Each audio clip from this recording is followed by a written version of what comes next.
from the last few videos, you'd think the weather was always beautiful here in southeast Alaska. But this is about the last day of the good weather here. This is Monday, April 26th, and we're going to go do another herring survey in Hobart Bay. It's just like Groundhog's Day here, so I sped everything up to 16 times the normal speed until we get to the interesting stuff. We're coming through Farragut Bay here, and then we're going to go across to Port Hooton.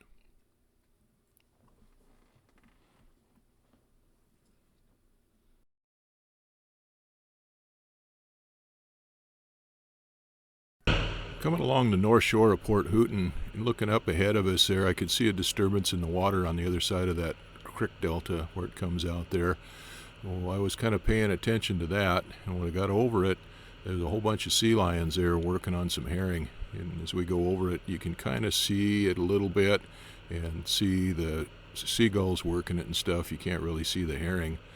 Well, anyway, I've got Katie with me today, and between the two of us, we need to tune up our eyes to see the herring as opposed to the ground structure and the kelp and stuff like that. So I'm circling around on that to get my eyes tuned up to look at herring.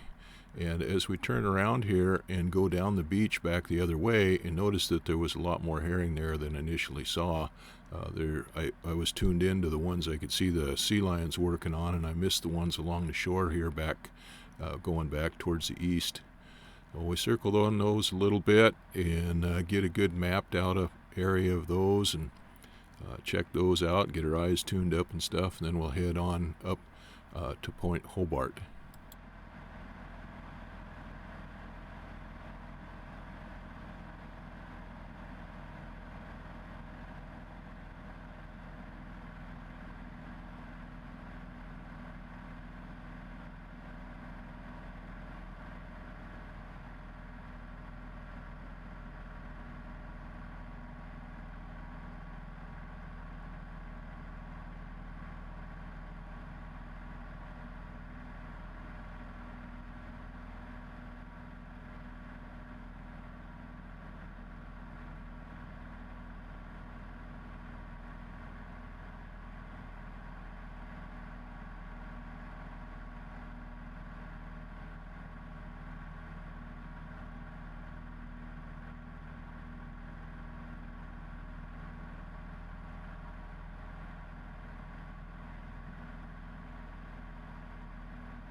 Well, we circled around there a couple times trying to get our eyes adjusted and tuned so we could tell the difference between the fish and the bottom structure. And a lot easier to do along that section of the shoreline where it has a light bottom than it is as we get up here where there's dark bottom. And of course, you've got dark kelp and dark rocks and stuff like that in the water, and the fish kind of blend into those. And sometimes it's kind of hard to tell the difference from one to the other. Well, anyway, we got that figured out. We're going to head out here to Point Hobart, and along the way we found some more fish, more schools of fish along the shoreline.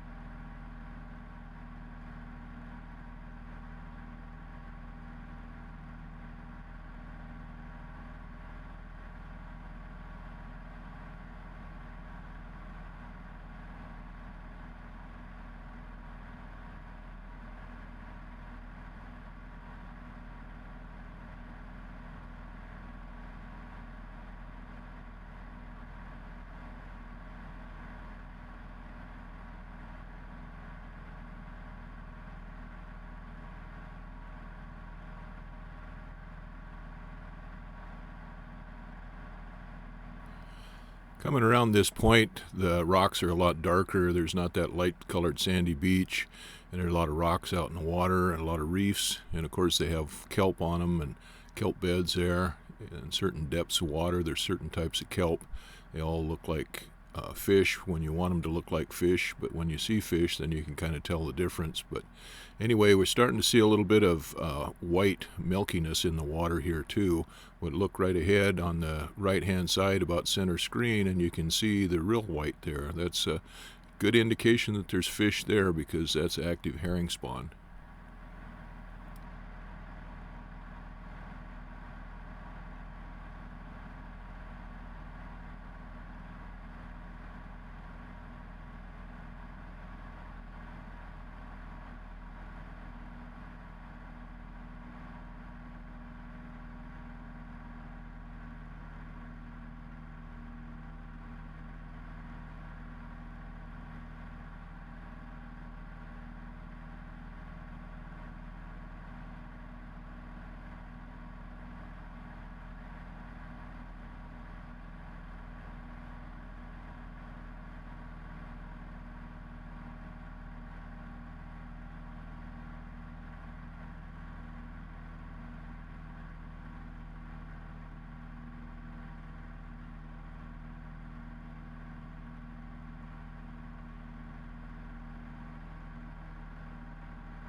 Oh, this gets us pretty excited. This is the first time we've seen a herring spawn up there this year, and this is actually quite a bit more than we saw down in Ernest Sound. So we're circling over that several times. Again, we've got to try to figure out what's herring and what's not. Of course, it's pretty easy to see the spawn in there. So Katie's mapping that out on the map so they can keep track of how much spawn there is and how many fish there are. And then she's taking some pictures of it so she can send to people. And we're going to head on up to Windham Bay and check it out up here. Of course, there's nothing up here, but we got to check it anyway, because this is kind of the usual area that they always used to come into and spawn. And this is where they used to fish when we had a commercial fishery here. So anyway, that's buzzing right up here again at jet speed.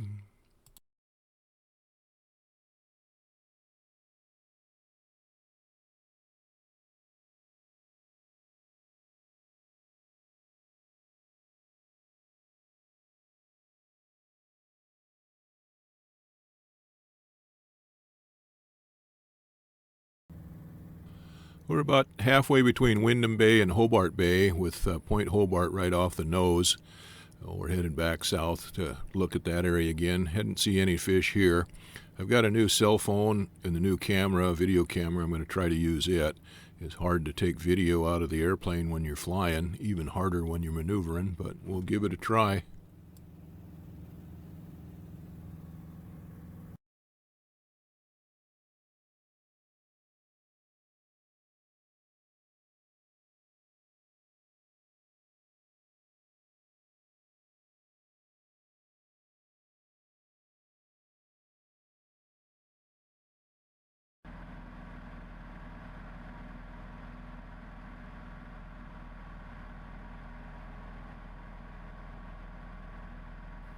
Coming back around the south side of Hobart Bay now, headed back out to Point Hobart.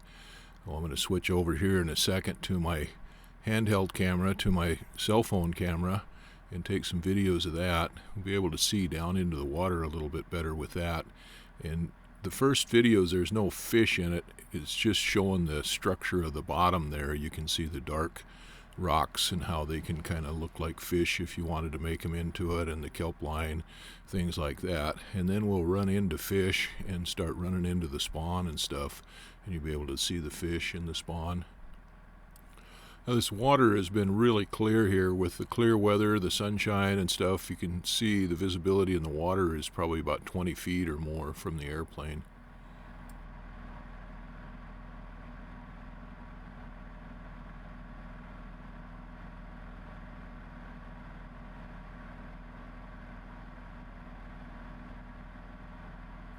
The area with the spawn is just coming into view, just past the trees there, just dead center in the camera, in the picture. And a little bit on this side, just going out of view here now, and then more spawn right there on the right side, coming into that corner. That dark area in the upper edge of that spawn, right where the white, really white is, and then going away from us, right against the shoreline, that's all fish. That's a mass of fish there going up to that point. There's more fish that'll become visible when we get to the handheld camera.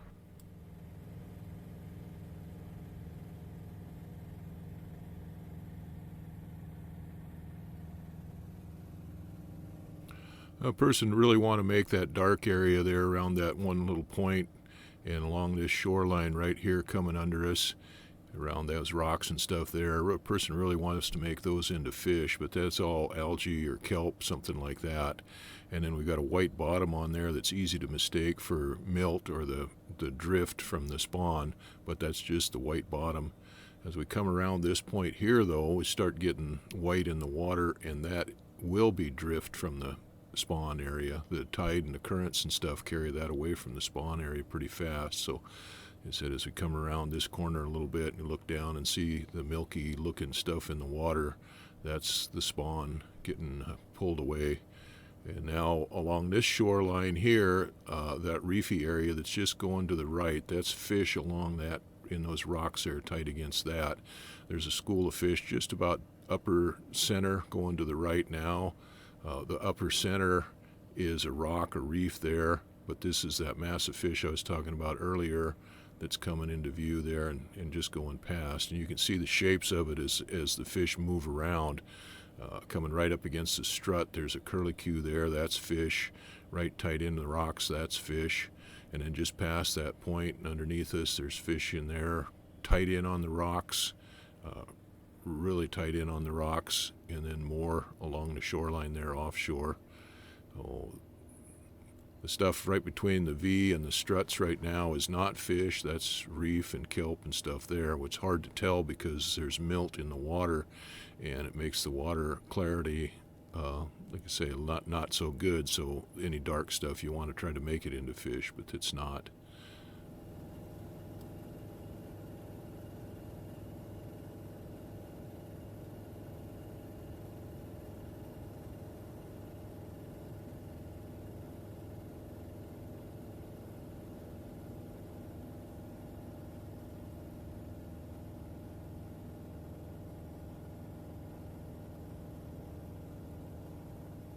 Again, that dark mass there at the top center on the other side of that white milky stuff, which the white milky stuff is the spawn, but that dark mass there that was in the center, that's all fish. It extends from the end of that spawn all along that shoreline there.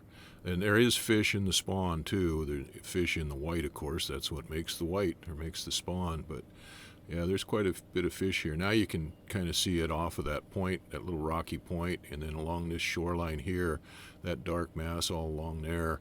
Everything that's dark down there is all fish. Now there's a lot of kelp right there on that little rock that sticks out there, but there's still fish in it. Even without being able to see the fish in the water very well, you can tell where the fish are because of all the predator activity.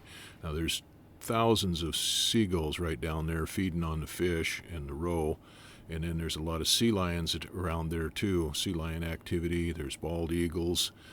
There's whales offshore feeding on the fish there. Anyway, there's a lot of activity around there that'll indicate that there is fish in the area or where the fish are when they're spawning like that. That was one of the things we hadn't seen leading up to this. The last Friday there was very little activity of the predators around, but today there's a lot of it, and I guess there's good reason for it. Well, I guess we're tired of looking at fish, or at least looking at that spot, so we're going to head back into Port Houghton here, run along the shoreline and see if there's any more activity here. Kind of look that stuff over again, see if it extends farther into the bay, and then we're going to head for home.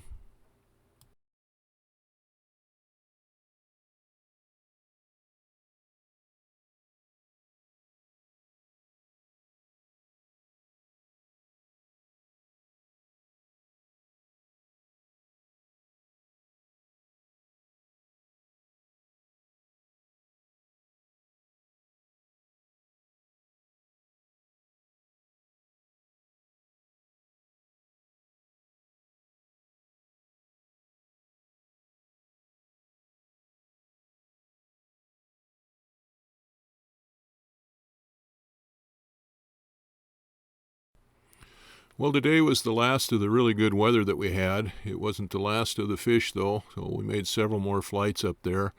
I'll do another one showing or flying in a little bit different weather that's more typical of southeast Alaska. But anyway, thanks for riding with me.